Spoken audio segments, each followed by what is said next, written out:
Hello everyone.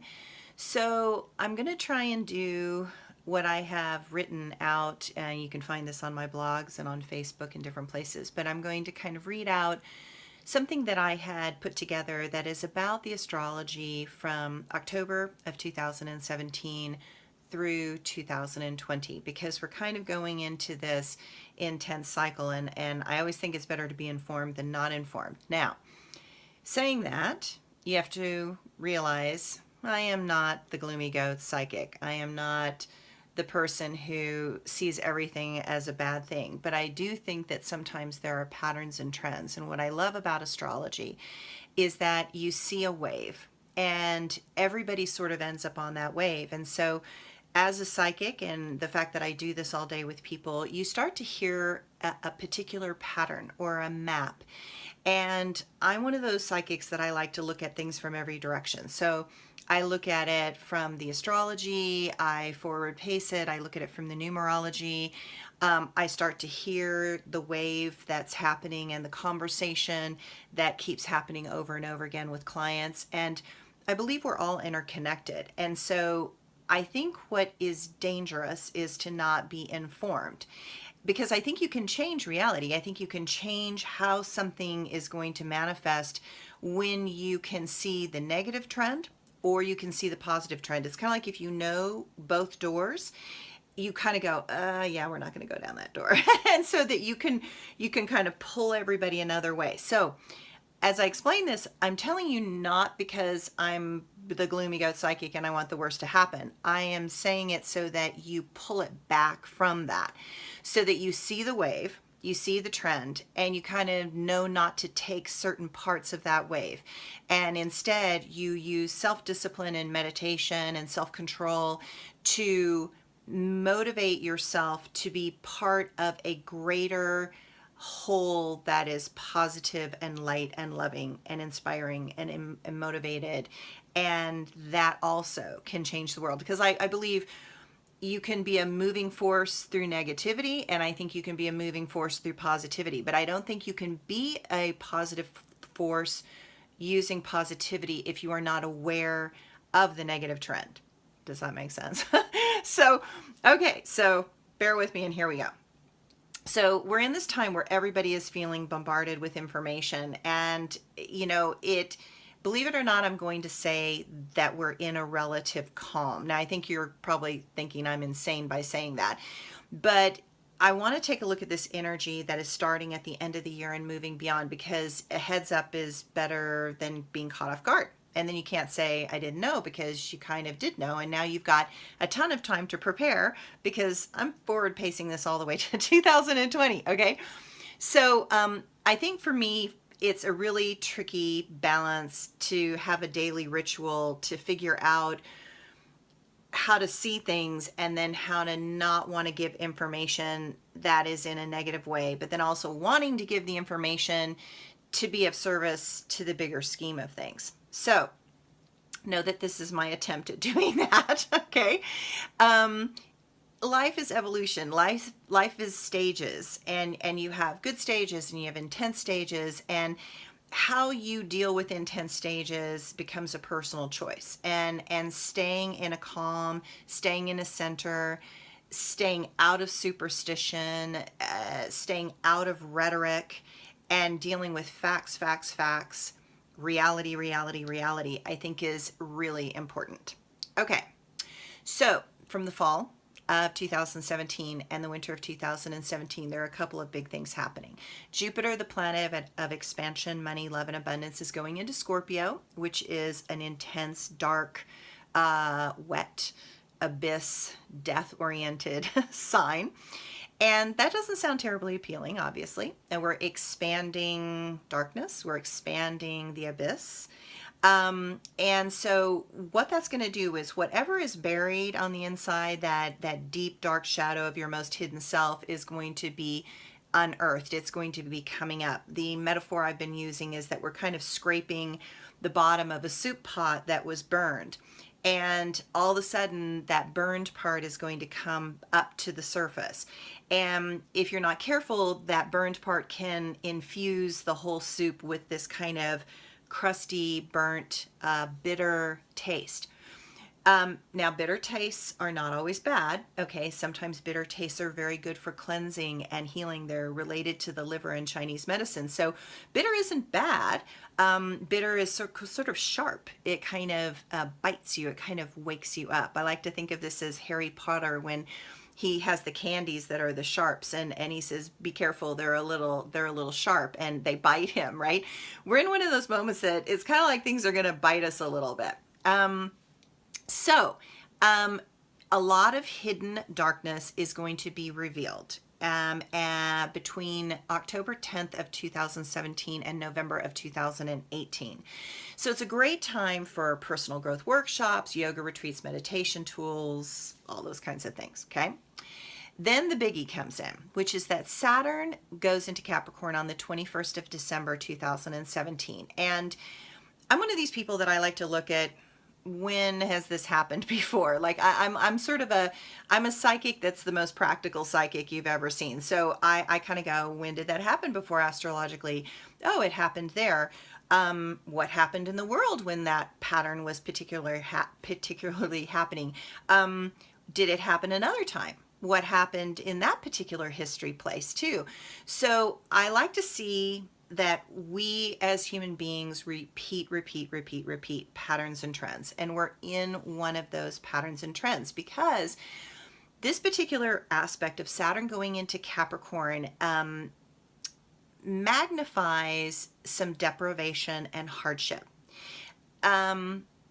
Major financial crashes happen when Saturn is late in Sagittarius, which it is right now, and then goes into Capricorn. And we tend to have things like depressions and recessions when Saturn is in Capricorn. So in 1929, the Wall Street crash happened when Saturn was in Sagittarius as it was going into Capricorn.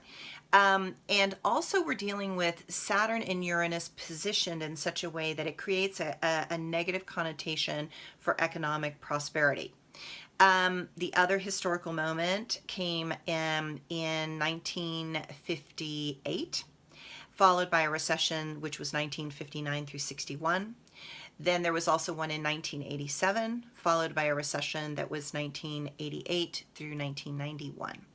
So this, no matter what, no matter which way it goes, I guarantee you that it's going to create some major shifts in the financial reality. So then when you kind of bring all of this together, so what's happening is we're having Saturn, which is the planet of hard work and struggle, the lord of karma, and the planet of trials and tribulations, in Capricorn, which is a dark, serious, cold, dry, melancholic, moody sign. But we also have Pluto there. It's been there since 2010. And so Pluto going into Capricorn in 2008 caused the last crash that we had. So Pluto is the planet of the underworld, it's the planet of death, rebirth, transformation, and karma.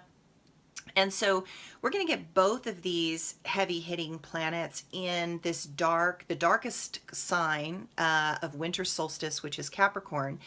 And that's going to last from December 21st of this year for 2.5 years moving forward.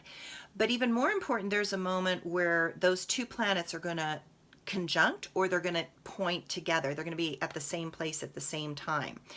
And that's kind of like having Darth Vader and the Grim Reaper coming together and saying, let's create a little bit of havoc. Okay, so that's not the easiest kind of pattern. So I think what's important here is that we all need to stay alert, and we need to learn to be the master of our own realm, and we need to listen to our intuition, because there's the point they come together, which is January 12th of 2020. You're going to feel it for sure in December of 2019, but where that crossing point comes is January 12th of 2020. And I want you to remember that date because it's a big date.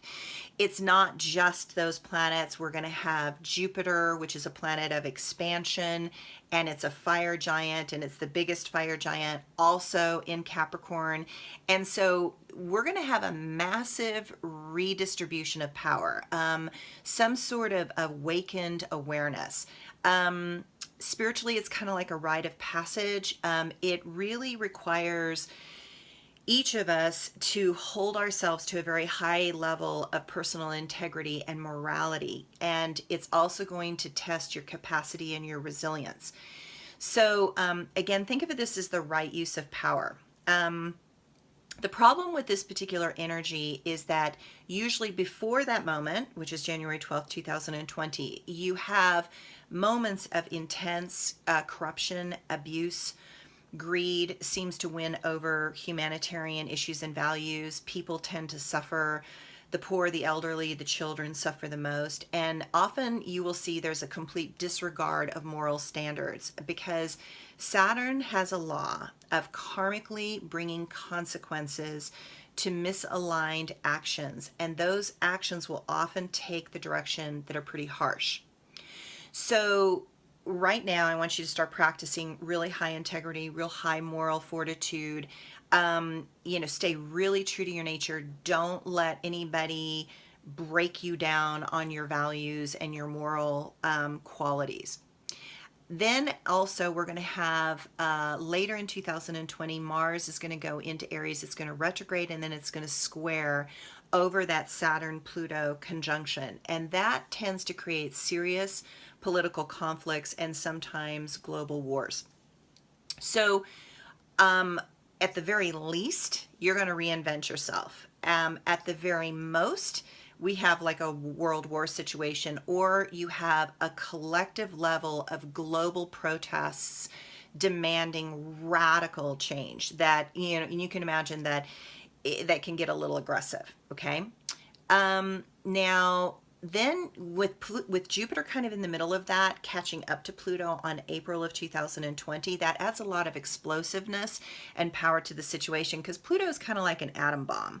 And then Jupiter is like the biggest gas giant. So it's like putting an atom bomb in a gas giant, and the explosion becomes bigger and magnified by Jupiter.